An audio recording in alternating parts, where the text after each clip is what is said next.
ਗੱਲ ਆਸਟ੍ਰੇਲੀਆ ਦੀ ਕਰਨ ਜਾ ਰਹੇ ਹਾਂ ਅੱਜ ਖਾਸ ਤੌਰ ਤੇ ਉਹਨਾਂ ਸਟੂਡੈਂਟਸ ਦੀ ਗੱਲ ਕਰਾਂਗੇ ਜਿਹੜੇ ਸਟੂਡੈਂਟਸ ਹਮੇਸ਼ਾ ਸਾਨੂੰ ਪੁੱਛਦੇ ਨੇ ਕਿ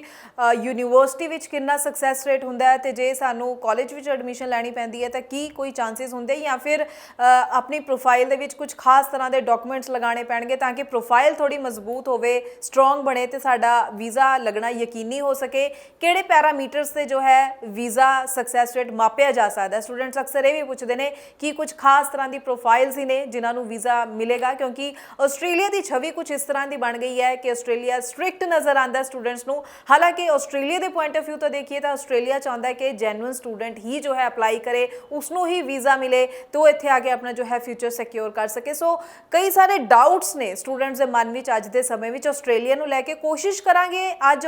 कई डाउट्स इस वीडियो के जरिए असीं क्लीयर कर सकीए स्वागत है जी सारिਆਂ ਦਾ मैं हाँ हरजोत कौर ਤੇ ਆਸਟ੍ਰੇਲੀਆ ਨੂੰ ਲੈ ਕੇ ਖਾਸ ਪੁਆਇੰਟਸ ਤੁਹਾਡੇ ਨਾਲ ਸਾਂਝੇ ਕਰਨ ਜਾ ਰਹੇ ਨੇ frontier immigration so abroad education advisor mister Hitesh Channa साडे नाल ने बहुत बहुत स्वागत है जी सत श्री अकाल सत श्री अकाल जी सारिਆਂ ਨੂੰ सो हितेश जी जरूर इत्थे गल आस्ट्रेलिया ਦੀ ਜਿੱਥੇ ਆਪਾਂ ਕਰ ਰਹੇ ਹਾਂ ਕਲੀਅਰ ਇਹ ਗੱਲ ਕਰੋ ਯੂਨੀਵਰਸਿਟੀ ਜਾਂ ਕਾਲਜ ਚੂਜ਼ ਕਰਨਾ ਕਿਹੜੇ ਸਟੂਡੈਂਟਸ ਨੂੰ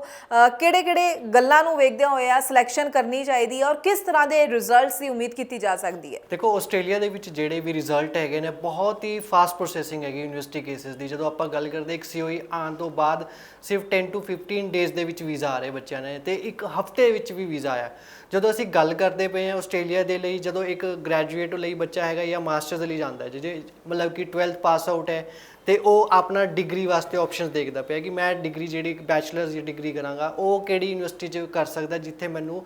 ਅੱਗੇ ਜਾ ਕੇ ਬੈਨੀਫਿਟ ਮਿਲੂਗਾ ਹੁਣ ਮੈਂ ਇੱਕ ਗੱਲ ਕਰਦਾ ਅੱਜ ਦੀ ਡੇਟ ਦੇ ਵਿੱਚ ਜਿੱਦਾਂ ਇੱਕ ਆਰਟੀਫਿਸ਼ੀਅਲ ਇੰਟੈਲੀਜੈਂਸ ਜਿਹੜਾ AI ਵਰਡ ਯੂਜ਼ ਹੁੰਦਾ ਹੈ ਤੇ ਹੋਰ ਵੀ ਜਿਹੜੀ ਇੱਕ ਹੈਲਥ ਤੋਂ ਰਿਲੇਟਡ ਜਿਹੜਾ ਸੈਕਟਰ ਹੈਗਾ ਬਹੁਤ ਹੀ ਜ਼ਿਆਦਾ ਡਿਮਾਂਡ ਦੇ ਵਿੱਚ ਹੈ ਜਦੋਂ ਅਸੀਂ ਗੱਲ ਕਰਦੇ ਪਏ ਹਾਂ ਇਨ ਚੀਜ਼ਾਂ ਦੀ ਕਿਉਂਕਿ IT ਸੈਕਟਰ ਨੇ ਬਹੁਤ ਬੂਮ ਕੀਤਾ ਜਦੋਂ ਕੋਵਿਡ ਤੋਂ ਬਾਅਦ ਵੀ ਆਪਾਂ ਗੱਲ ਕਰਦੇ ਹਾਂ ਕਿਉਂਕਿ ਕੋਵਿਡ ਦੇ ਟਾਈਮ ਤੇ ਵੀ ਇਹੀ ਜਿਹੜੇ ਡਿਪਾਰਟਮੈਂਟ ਸੀਗੇ ਜਿਹੜੇ ਅੱਗੇ ਚੱਲਦੇ ਪਏ ਸੀ ਹੁਣ ਜਦੋਂ ਬੱਚਾ ਆਪਣਾ ਕਰੀਅਰ ਚੂਜ਼ ਕਰਦਾ ਜਿਹੜੀ ਵੀ ਪ੍ਰੋਫਾਈਲ ਹੈਗੀ 12ਵੀਂ ਪਾਸ ਆਊਟ ਜੇ ਬੱਚਾ ਹੈਗਾ ਉਹ ਮੈਡੀਕਲ ਸਟਰੀਮ ਦਾ ਹੈ ਜਾਂ ਨਾਨ ਮੈਡੀਕਲ ਸਟਰੀਮ ਦਾ ਬਹੁਤ ਵਧੀਆ ਆਪਸ਼ਨ ਹੈ ਸਿਰਫ ਇੱਕ ਕੰਡੀਸ਼ਨ ਇਹ ਹੋ ਜਾਂਦੀ ਹੈ ਕਿ ਤੁਸੀਂ ਰੀਸੈਂਟ ਪਾਸ ਆਊਟ ਹੋਣੇ ਚਾਹੀਦੇ ਤੇ ਆਈਐਲਟਸ ਦੇ ਵਿੱਚ ਸਕੋਰ ਤੁਹਾਡਾ ਓਵਰਆਲ 6 ਬੈਂਡ ਹੋਣਾ ਚਾਹੀਦਾ ਜਦੋਂ ਅਸੀਂ ਗੱਲ ਕਰਦੇ ਹਾਂ ਕੁਝ ਕੰਟਰੀ ਨਾਲ ਕੰਪੈਰੀਜ਼ਨ ਕਰਨ ਤੋਂ ਬਾਅਦ ਇਹ ਨਿਕਲਦਾ ਸੀ ਕਿ 6 ਈਚ ਕਿਸੇ ਕੰਟਰੀ ਦੀ ਰਿਕੁਆਇਰਮੈਂਟ ਹੈਗੀ ਹੈ ਤੇ ਕਿਸੇ ਦੀ ਓਵਰਆਲ 6 ਦੀ ਰਿਕੁਆਇਰਮੈਂਟ ਹੈ ਜਦੋਂ ਅਸੀਂ ਆਸਟ੍ਰੇਲੀਆ ਗੱਲ ਕਰਦੇ ਪਏ ਹਾਂ ਇਹਦੇ ਵਿੱਚ ਅਸੀਂ ਕਹਿ ਸਕਦੇ ਹਾਂ ਕਿ ਰੀਸੈਂਟ ਪਾਸ ਆਊਟ ਜਿਨ੍ਹਾਂ ਦੀ ਅਕੈਡਮਿਕ ਪਰਸੈਂਟੇਜ ਬਹੁਤ ਵਧੀਆ ਹੈਗੀ ਉਹ ਬੱਚਾ ਐਲੀਜੀਬਲ ਬਣਦਾ ਹੈ ਤੇ ਓਵਰਆਲ 6 ਬੈਂਡ ਦੇ ਨਾਲ ਜਦੋਂ ਬੱਚਾ ਬੈਚਲਰਸ ਦੇ ਲਈ ਆਪਸ਼ਨ ਦੇਖਦਾ ਹੈ ਤਾਂ ਉਹਨੂੰ ਬੈਚਲਰਸ ਦੇ ਲਈ ਉਹਨਾਂ ਆਪਣਾ ਜਿਹੜਾ ਵੀ ਐਕਸਪੈਂਸ ਹੈਗਾ ਜਦੋਂ ਅਸੀਂ ਗੱਲ ਕਰਦੇ ਕਿ ਯੂਨੀਵਰਸਿਟੀ ਤੇ ਇੱਕ ਕਾਲਜ ਦਾ ਪ੍ਰੋਸੈਸ ਡਿਫਰੈਂਟ ਹੁੰਦਾ ਹੈ ਜਦੋਂ ਉਹ ਯੂਨੀਵਰਸਿਟੀ ਦੇ ਲਈ ਅਪਲਾਈ ਕਰੂਗਾ ਤੇ $35,000 to $37,000 ਤੱਕ ਉਹਨਾਂ ਦੀ ਫੀਸ ਹੁੰਦੀ ਹੈ ਇਹ ਥੋੜੀ ਸੀ ਘੱਟ ਹੋ ਸਕਦੀ ਹੈ ਕਾਲਜ ਦੇ ਵਿੱਚ ਉਹ ਥੋੜੀ ਘੱਟ ਹੋ ਜਾਂਦੀ ਹੈ ਅਰਾਊਂਡ 15 ਤੇ $20,000 ਤੱਕ ਆ ਜਾਂਦੀ ਹੈ ਇਸ ਕਰਕੇ ਉਹ ਥੋੜਾ ਸਾ ਇੱਕ ਮੈਨੇਜੇਬਲ ਬਣ ਜਾਂਦਾ ਬੱਚੇ ਲਈ ਤਾਂ ਹੀ ਬੱਚੇ ਕਾਲਜ ਵੱਲ ਆਪਸ਼ਨ ਦੇਖਦੇ ਆ ਪਰ ਮੈਂ ਇਹਦੇ ਵਿੱਚ ਇਹ ਕਹਾਂਗਾ ਕਿ ਕੁਝ ਕਾਲਜ ਦੇ ਵਿੱਚ ਜਦੋਂ ਅਸੀਂ ਗੱਲ ਕਰਦੇ ਪਏ ਹਾਂ ਉਹਦੇ ਵੀਜ਼ਾ ਚਾਂਸਿਸ ਥੋੜੇ ਘੱਟ ਰਹਿ ਜਾਂਦੇ ਕਿਉਂਕਿ ਵੈਟ ਸੈਕਟਰ ਦੀ ਅਸੀਂ ਗੱਲ ਕਰਦੇ ਹਾਂ ਤੇ ਹੁਣੇ ਪਿੱਛੇ ਕੁਝ ਵੈਟ ਸੈਕਟਰ ਨੂੰ ਲੈ ਕੇ ਇੱਕ ਆਸਟ੍ਰੇਲੀਆ ਦੀ ਸਟੇਟਮੈਂਟ ਵੀ ਆਈ ਸੀ ਕਿ ਆਪਾਂ ਸਾਰਾ ਕੁਝ ਵੈਰੀਫਿਕੇਸ਼ਨ ਕਰਾਵਾਂਗੇ ਜਿਹੜੇ ਡਾਕੂਮੈਂਟੇਸ਼ਨ ਇਹ ਆਡਿਟਿੰਗ ਹੋਣੀ ਹੈ ਤੇ ਉਹਨਾਂ ਨੂੰ ਦੇਖਦੇ ਹੋਏ ਬਹੁਤ ਹੀ ਜ਼ਿਆਦਾ ਇੰਪਲੀਮੈਂਟੇਸ਼ਨ ਜਿਹੜੇ ਕਾਲਜਿਸ ਨੇ ਕੀਤੇ ਹੈ ਉਹਨਾਂ ਦੇ ਆਪਣਾ ਹੀ ਪ੍ਰੋਸੈਸ ਚੇਂਜ ਕਰਤਾ ਜਿਹਦੇ ਵਿੱਚ ਜੇ ਆਪਾਂ ਗੱਲ ਕਰਦੇ ਹਾਂ ਇਹ ਤਾਂ ਨਹੀਂ ਕਹਿ ਸਕਦੇ ਕਿ ਉਹ ਯੂਨੀਵਰਸਿਟੀ ਵਾਂਗੂ ਸੇਮ ਉਹਨਾਂ ਨੇ GT ਕਰਨੀ ਹੈ ਥੋੜਾ ਸਾ ਚੇਂਜ ਆ ਗਿਆ ਡਰਾਸਟਿਕ ਚੇਂਜ ਮਤਲਬ ਵੈਰੀਫਿਕੇਸ਼ਨ ਨੂੰ ਲੈ ਕੇ ਡਾਕੂਮੈਂਟੇਸ਼ਨ ਨੂੰ ਲੈ ਕੇ ਸਾਰਾ ਕੁਝ ਉਹਨਾਂ ਨੇ ਉਸ ਲੈਵਲ ਦੀ ਕਰਨ ਸ਼ੁਰੂ ਕਰਤੀ ਜਿਹੜੀ ਇੱਕ ਯੂਨੀਵਰਸਿਟੀ ਲੈਵਲ ਤੇ ਵੀ ਹੁੰਦੀ ਹੈ ਜੀ ਹੁਣ ਇੱਥੇ ਐਲੀਜੀਬਿਲਟੀ ਜਿਹੜੇ ਬੱਚੇ ਦੀ ਬਣਦੀ ਹੈ ਉਹ ਉਹਦੇ ਅਕੋਰਡਿੰਗ ਅਪਲਾਈ ਕਰਦਾ ਜਦੋਂ ਅਸੀਂ ਇੱਕ ਗ੍ਰੈਜੂਏਟ ਹੋਇਆ ਬੱਚਾ ਮਾਸਟਰ ਦੇ ਲਈ ਅਪਲਾਈ ਕਰਦਾ ਕੁਝ ਯੂਨੀਵਰਸਿਟੀਜ਼ ਇੱਦਾਂ ਦੀ ਹੈਗੀ ਜਿਹੜੀ ਓਵਰਆਲ 6 ਬੈਂਡ ਤੇ ਲੈ ਲੈਂਦੀ ਹੈ ਪਰ ਕੁਝ ਇੱਕ ਇਹੋ ਜਿਹੀ ਹੈ ਜਿਹੜੀ 6.5 ਬੈਂਡ ਦੀ ਰਿਕੁਆਇਰਮੈਂਟ ਹੈਗੀ ਹੈ ਤੇ ਉਹਦੇ ਵਿੱਚ ਮਾਸਟਰ ਦੇ ਲਈ ਅਗਰ ਆਪਾਂ ਆਪਸ਼ਨ ਦੇਖਦੇ ਹਾਂ ਜਿਵੇਂ ਮਾਸਟਰਸ ਇਨ ਕੰਪਿਊਟਰ ਸਾਇੰਸ ਹੋ ਗਿਆ ਮਾਸਟਰ ਇਨ ਡਾਟਾ ਸਾਇੰਸ ਹੋ ਗਿਆ ਮਾਸਟਰ ਇਨ ਐਨਾਲਿਟਿਕਸ ਸਾਇੰਸ ਹੋ ਗਿਆ ਐਂਡ ਮਾਸਟਰ ਇਨ ਅਕਾਊਂਟਿੰਗ ਵੀ ਹੈ ਤੇ ਹੋਰ ਵੀ ਜਿਹੜੇ ਕੋਰਸਿਸ ਹੈਗੇ ਨੇ ਬੱਚੇ ਦੀ ਪ੍ਰੋਫਾਈਲ ਦੇ ਅਕੋਰਡਿੰਗ ਰੈਲੀਵੈਂਸੀ ਜਿਹੜੀ IT ਸੈਕਟਰ ਦੀ ਵੀ ਬਣਦੀ ਹੈ ਉਹਦੇ ਅਕੋਰਡਿੰਗ ਬੱਚੇ ਨੂੰ ਆਪਸ਼ਨਸ ਅੱਗੇ ਬਹੁਤ ਮਿਲ ਜਾਣੇ ਆਸਟ੍ਰੇਲੀਆ ਦੇ ਵਿੱਚ ਕਿਉਂਕਿ ਅਸੀਂ ਜਿਹੜੀ ਪਿਛਲੀ ਪ੍ਰੋਫਾਈਲਸ ਦੀ ਅਸੀਂ ਗੱਲ ਕਰਦੇ ਹਾਂ ਉਹਨਾਂ ਦੇ ਇੱਦਾਂ ਹੀ ਵੀਜ਼ੇ ਆਏ ਨੇ ਹੁਣ ਮੈਂ ਇੱਥੇ ਇੱਕ ਗੱਲ ਹੋਰ ਕਹਾਂਗਾ ਜਿਵੇਂ ਕੋਈ ਬੱਚਾ ਗ੍ਰੈਜੂਏਟ ਹੁੰਦਾ ਕਿਸੇ ਵੀ ਫੀਲਡ ਤੋਂ ਉਹਨੂੰ ਇੱਕ ਆਪਸ਼ਨ ਦੇਤਾ ਕਿ ਤੂੰ ਜਾ ਉੱਥੇ MBA ਕਰ ਬਟ ਮੈਂ ਇਹ ਕਹਾਂਗਾ ਕਿ ਉਹ ਰੈਲੀਵੈਂਸੀ ਬਣਨੀ ਬਹੁਤ ਜ਼ਰੂਰੀ ਹੈ ਕਿ MBA ਦੇ ਨਾਲ ਉਹਦਾ ਕਰੀਅਰ ਕੀ ਹੈਗਾ ਜਦੋਂ ਅਸੀਂ ਇੱਕ ਸਟੇਟਮੈਂਟ ਆਫ ਪਰਪਸ ਦੇ ਵਿੱਚ ਐਕਸਪਲੇਨ ਕਰਦੇ ਹਾਂ ਉਹਦੇ ਵਿੱਚ ਸਾਰੇ ਪੁਆਇੰਟਸ ਮੈਂਸ਼ਨ ਕੀਤੇ ਜਾਂਦੇ ਆ ਬੱਚੇ ਦੀ ਆਪ ਦੀ ਆਪਣੀ ਲਾਈਫ ਹੈ ਜਦੋਂ ਉਹ ਐਕਸਪਲੇਨ ਕੀਤੀ ਜਾਂਦੀ ਹੈ ਤੇ ਉਹ ਜਿਹੜੀ ਟਰਮਸ ਦੇ ਨਾਲ ਜੇ ਮੈਚ ਨਹੀਂ ਕਰੂਗੀ ਤੇ ਉਹ ਰਿਫਿਊਜ਼ਲ ਹੀ ਆਣਾ ਹੈ, ਭਾਵੇਂ ਤੁਸੀਂ ਜਿਹੜਾ ਮਰਜ਼ੀ ਕੋਰਸ ਲੈ ਆਓ। ਬਟ ਜਦੋਂ ਮੈਂ ਇਹ ਕਹਿੰਦਾ ਕਿ ਫੀਲਡ ਤੋਂ ਹਟ ਕੇ ਲਓਗੇ ਉੱਥੇ ਰਿਫਿਊਜ਼ਲ ਚਾਂਸਸ ਵੱਧ ਜਾਂਦੇ ਆ। ਇਸ ਕਰਕੇ ਜਦੋਂ ਵੀ ਅਸੀਂ ਕੋਈ ਕਰੀਅਰ ਦੇ ਵਿੱਚ ਆਪਣਾ ਕਾਲਜ ਦੇ ਯੂਨੀਵਰਸਿਟੀ ਚੂਜ਼ ਕਰਨੀ ਹੈ, ਅਸੀਂ ਉਹ ਇੱਦਾਂ ਚੂਜ਼ ਕਰੀਏ ਕਿ ਉਹਦਾ ਅੱਗੇ ਸਾਨੂੰ ਬੈਨੀਫਿਟ ਮਿਲੇ। ਹੁਣ ਬੈਨੀਫਿਟ ਇਹ ਨਹੀਂ ਹੈ ਕਿ ਤੁਹਾਨੂੰ ਇੱਕ ਕੰਟਰੀ ਨੇ ਐਂਟਰੀ ਦਿੱਤੀ, ਜਦੋਂ ਇੱਕ ਕੰਟਰੀ ਨੇ ਐਂਟਰੀ ਦਿੱਤੀ ਤੇ ਦੈਟ ਮੀਨਸ ਉਹ ਕੰਟਰੀ ਵੀ ਚਾਹੁੰਦੀ ਹੈ ਕਿ ਤੁਸੀਂ ਉੱਥੇ ਆ ਕੇ ਕੁਝ ਕਰੋ। ਹੁਣ ਜਦੋਂ ਤੁਸੀਂ ਪੜ੍ਹ ਰਹੇ ਹੋ, ਪੜ੍ਹਨ ਤੋਂ ਬਾਅਦ ਉਹਨਾਂ ਨੇ ਤੁਹਾਨੂੰ ਪੋਸਟ ਸਟੱਡੀ ਵਰਕ ਪਰਮਿਟ ਦੇਣਾ। ਜਦੋਂ ਅਸੀਂ ਗੱਲ ਕਰਦੇ 2 ਇਅਰਸ ਦਾ ਪੋਸਟ ਸਟੱਡੀ ਵਰਕ ਪਰਮਿਟ ਦੀ ਅਸੀਂ ਗੱਲ ਕਰਦੇ ਪਏ ਇੱਥੇ, ਜੇ ਉਹ ਉਹਦੇ ਵਿੱਚ ਨਹੀਂ ਫੀਲਡ ਦੇ ਵਿੱਚ ਬੱਚਾ ਜਾਊਗਾ ਤੇ ਉਹ ਪੋਸਟ ਸਟੱਡੀ ਵਰਕ ਪਰਮਿਟ ਉਹਨੂੰ ਮਿਲਣਾ ਹੀ ਨਹੀਂ ਹੈ। ਦੈਟ ਮੀਨਸ ਉਹਦੀ ਜਿਹੜੀ ਐਜੂਕੇਸ਼ਨ ਕੀਤੀ ਉਹਦਾ ਕੋਈ ਬੈਨੀਫਿਟ ਹੀ ਨਹੀਂ ਲੈ ਪਾਇਆ ਬੱਚਾ, ਤੇ ਆਖਿਰ 'ਚ ਕੀ ਹੁੰਦਾ, ਬੱਚਾ ਵਾਪਸ ਆ ਜਾਂਦਾ ਆਪਣੀ ਕੰਟਰੀ 'ਚ, ਫਿਰ ਇਹ ਕਹਿੰਦਾ ਕਿ ਉੱਥੇ ਕੁਝ ਨਹੀਂ ਹੈਗਾ। ਪਰ ਇਹੀ ਚੀਜ਼ ਹੈ ਜਿਹੜੀ ਤੁਸੀਂ ਆਪਣਾ ਕਰੀਅਰ ਜਦੋਂ ਚੂਜ਼ ਕਰਦੇ ਹੋ ਤੇ ਉਸੇ ਟਾਈਮ ਤੁਸੀਂ ਆਪਣੀ ਕੋਰਸ ਰੈਲੀਵੈਂਸੀ ਤੇ ਆਪਣੇ ਕਰੀਅਰ ਨਾਲ ਕਲੀਅਰ ਰਹੋਗੇ ਤਾਂ ਹੀ ਤੁਸੀਂ ਅੱਗੇ ਆਸਟ੍ਰੇਲੀਆ ਦੇ ਵਿੱਚ ਗਰੋ ਕਰ ਸਕਦੇ ਹੋ। ਬਿਲਕੁਲ ਸਹੀ ਤੁਸੀਂ ਇਹ ਗੱਲ ਕਹੀ ਹੈ। ਤੇ ਅੱਗੋਂ ਦੀ ਇਨਟੇਕਸ ਦੀ ਵੀ ਗੱਲ ਕਰ ਲੈਂਦੇ ਆ, ਤਾਂ ਮੈਂ ਜ਼ਰੂਰ ਤੁਹਾਡੇ ਤੋਂ ਜਾਣਨਾ ਚਾਹੂੰਗੀ ਕਮਿੰਗ ਇਨਟੇਕਸ ਬਾਰੇ ਵੀ ਜਾਣਕਾਰੀ ਜ਼ਰੂਰ ਦਿਓ ਸਟੂਡੈਂਟਸ ਨੂੰ, ਤਾਂ ਕਿ ਸਟੂਡੈਂਟਸ ਆਪਣਾ ਮਾਈਂਡ ਬਣਾ ਕੇ ਟਾਈਮਲੀ ਕਦੋਂ ਤੱਕ ਆਪਣਾ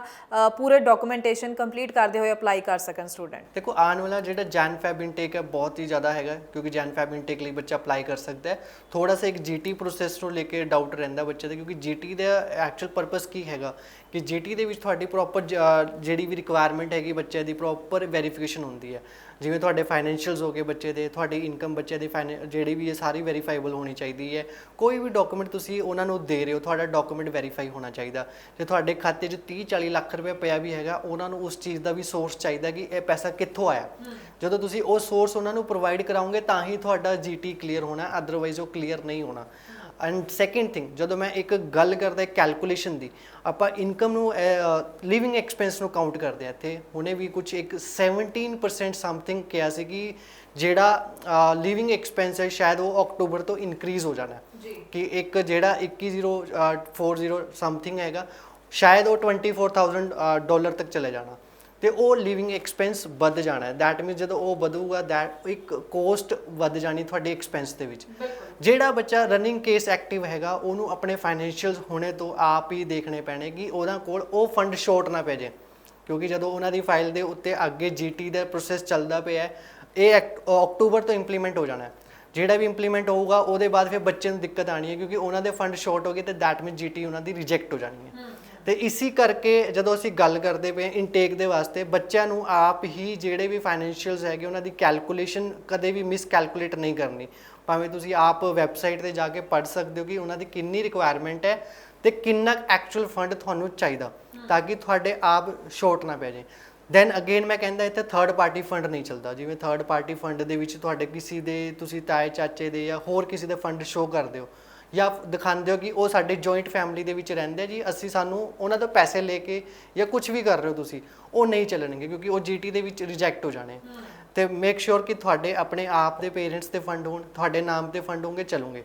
ਤੇ ਦੈਨ ਇਨਕਮ ਕੈਲਕੂਲੇਸ਼ਨ ਹੁੰਦੀ ਹੈ। ਜਦੋਂ ਅਸੀਂ ਗੱਲ ਕਰਦੇ ਹਾਂ ਇੱਕ ਯੂਨੀਵਰਸਿਟੀ ਦੇ ਕੇਸ ਲਈ, ਇਨਕਮ ਕੈਲਕੂਲੇਸ਼ਨ ਅਰਾਊਂਡ ਅਗਰ ਜੇ ਬੱਚੇ ਦੀ ਫੀਸ ਹੀ 15-20 ਲੱਖ ਹੈਗੀ ਹੈ ਤੇ ਐਕਸਪੈਕਟਡ ਇਹ ਰਹਿੰਦਾ ਕਿ ਤੁਹਾਡੀ ਫੈਮਿਲੀ ਦੀ ਇਨਕਮ ਵੀ ਇੰਨੀ ਕੁ ਹੋ ਤਾਂ ਕਿ ਉਹ ਖਰਚਾ ਦੇ ਸਕੇ ਉਹਨਾਂ ਨੂੰ, ਕਿਉਂਕਿ ਜੇ ਇਨਕਮ ਇੰਨੀ ਨਹੀਂ ਹੋਊਗੀ ਤਾਂ ਉਹ ਉੱਥੇ ਜੀਟੀ ਰਿਜੈਕਟ ਹੋ ਜਾਣੀ ਹੈ। ਇਸੇ ਕਰਕੇ ਬੱਚਿਆਂ ਵਿੱਚ ਜੀਟੀ ਦੇ ਵਿੱਚ ਫਸ ਜਾਂਦੇ ਆ, ਕਿਉਂਕਿ ਕਈ ਏਜੰਟ ਇਹ ਹੁੰਦੇ ਕਿ ਨਹੀਂ ਯਾਰ ਤੁਹਾਡੀ 10 ਲੱਖ ਦੀ ਇਨਕਮ ਨਾਲ ਵੀ ਜੀਟੀ ਕਲੀਅਰ ਹੋ ਜਾਊਗੀ, ਤੇ ਇੱਥੇ ਬੱਚੇ ਨੂੰ ਪ੍ਰੋਬਲਮ ਆਉਂਦੀ ਹੈ। ਤਾਂ ਹੀ ਉਹ ਬੱਚੇ ਜਿਹੜਾ ਅਪਕਮਿੰਗ ਇਨਟੇਕਸ ਹੁੰਦਾ ਉਹਦੇ ਲਈ ਐਲੀਜੀਬਲ ਨਹੀਂ ਬਣ ਪਾਉਂਦੇ ਤੇ ਉਹ ਨੈਕਸਟ ਇਨਟੇਕ ਲਈ ਡੈਫਰ ਹੋ ਜਾਂਦੇ ਆ। ਹੁਣ ਇਹਦੇ ਵਿੱਚ ਸਭ ਤੋਂ ਜ਼ਿਆਦਾ ਨੁਕਸਾਨ ਹੁੰਦਾ ਜਿਹੜਾ 12ਵੀਂ ਪਾਸ ਆਊਟ ਬੱਚਾ, ਕਿਉਂਕਿ ਉਹਨਾਂ ਦੇ ਲਈ ਆਪਸ਼ਨ ਸਿਰਫ 1-2 ਇਨਟੇਕ ਦਾ ਮਿਲਦਾ। ਤੀਜੇ ਇਨਟੇਕ 'ਚ ਉਹਨਾਂ ਨੂੰ ਜੀਟੀ ਦੇ ਵਿੱਚ ਇਹ ਕਹਿ ਦੇਣਾ ਤੁਸੀਂ ਗੈਪ ਜਸਟੀਫਿਕੇਸ਼ਨ ਦਿਓ। ਇੱਥੇ ਦਿੱਕਤ ਆਉਂਦੀ ਹੈ। ਜਿਹੜਾ ਵੀ ਆਪਾਂ ਗੱਲ ਕਰਦੇ ਕਿ ਜੀਟੀ ਨੂੰ ਕਿੱਦਾਂ ਅੱਗੇ ਮੈਨੇਜ ਕਰੀਏ, ਤੇ ਉਹ ਸਟਾਰਟਿੰਗ ਤੋਂ ਸਾਨੂੰ ਸਮਝ ਕੇ ਕੇਸ ਕਰਨਾ ਚਾਹੀਦਾ। ਬਿਲਕੁਲ ਸਹੀ ਗੱਲ ਹੈ। ਸੋ ਬਹੁਤ ਚੰਗੇ ਢੰਗ ਨਾਲ ਪੂਰੀ